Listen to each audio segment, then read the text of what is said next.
Hello, everybody. I'm Dan Lucy on the Ozarks First Digital Desk. Friday night, a federal judge approved a $2.8 billion settlement that paves the way for colleges to pay their student athletes. Starting on July 1st, the old college formula of amateur athletes getting scholarships and meal money is gone.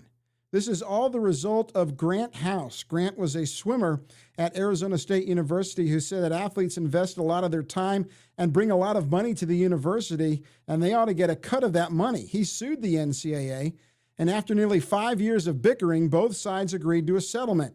And Friday, a federal judge approved the deal.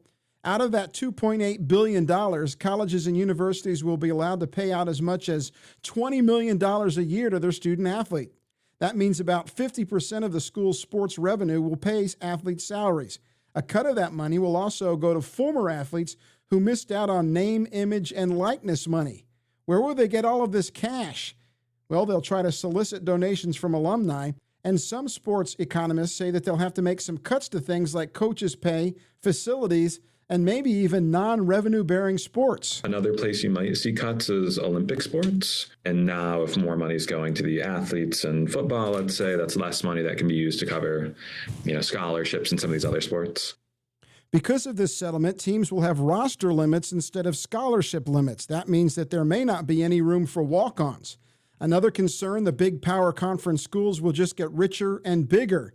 And who decides how much the athletes will get paid? Well, the plan is for the conferences and universities to set the pay scale.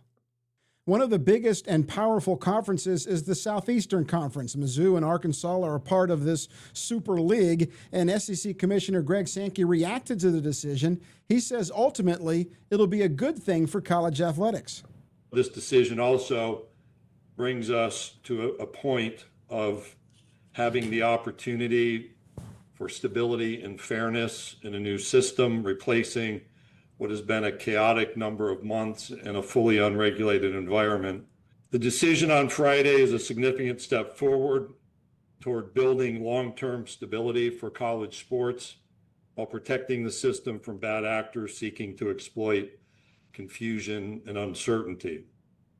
We know this transition will not be without challenges, and growing pains can be expected.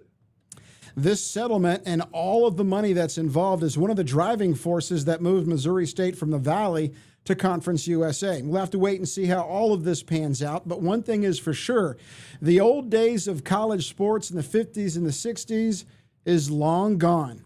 For more sports, watch Ozarks First News at 9 and 10, and I'll see you then.